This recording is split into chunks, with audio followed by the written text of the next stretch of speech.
Okay, families, here we are. We're in our last video of this Life Verses series that we hope you're using with your kids and your teenagers to have some really important conversations about some key verses. So here's our last verse we're going to talk about. 2 Timothy 1:7 says, "For God has not given us a spirit of fear and timidity, but of power, love, and self-discipline." Now this verse is pretty packed full. For younger kids, maybe fear and timidity is more about fear of sleeping over at someone's house or trying new things.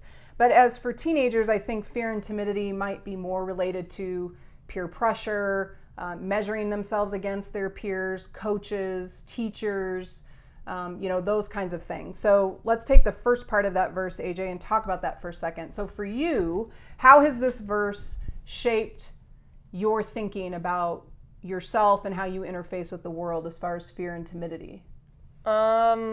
It's kind of like I don't need to be afraid that my friends are going to reject me. Okay. Like, I'm different anyways. Like, I'm a Christian. I believe in Jesus. Mm-hmm. I'm already different. Okay. So I've just kind of like used this verse to help me out. Okay. What about like within sports? Basketball that's important to you. How have you had to come to this verse to remind you of some things? That's been really hard because I've always kind of like wanted to make a coach happy, mm-hmm. like get approval from the coach, mm-hmm. play how they want me to play.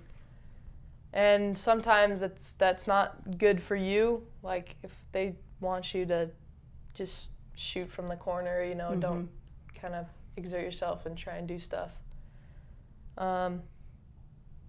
Okay, so I think for you, it's probably it's forced you to take less risks. Yeah. For fear of disappointing. Yeah. You don't want to ride the bench. So. Right. So so you start to play with the attitude of I just don't want to make a mistake. Yeah.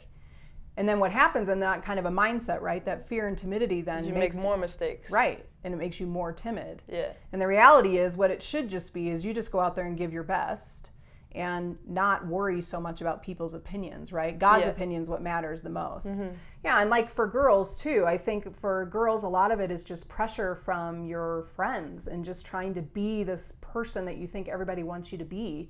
And for a lot of girls, maybe afraid to put themselves out there or to step out as a leader or to have an opinion, or AJ, like you said, even as a Christian kid, it can be hard and scary to stand up to say no to things when everybody else is saying yes to it.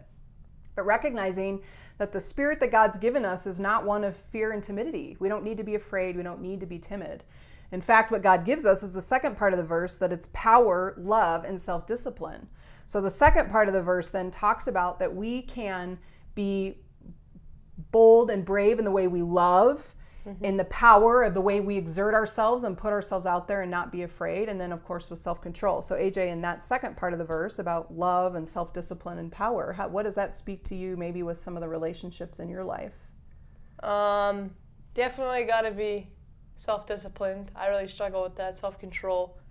That really kind of helps me to go back to that verse and just to be like, okay, just calm down, count to 10. Mm-hmm. Just do things that will honor God and don't freak out. Good. What about the love piece? What does that mean for you, that the spirit of love is in you? Even when someone really ticks you off or does something that you don't like, you can still forgive them, still love them, right. Not like in a weird way, right. Still like be friends with them, yeah. Mm-hmm. Don't like reject them and push them out of your life. Yeah. Yeah, because again, we come back to that issue of self-control, that you can make choices. The spirit in you helps you to make choices that honor God, right? And that we don't have to make excuses for ourselves. That isn't an excuse for us to say, I can't help it, I'm just an angry person or whatever. No, you can help it. Because power. Because you have the power of the Holy Spirit in you, that's right. So use this verse, talk about it, let that shape the way you parent and kids, for you to look at the way of who you are, that you have the Spirit in you, means you don't have to be afraid, you don't have to be timid, that you can be full of power, love, and self-discipline. So use the questions and have a conversation with your kids.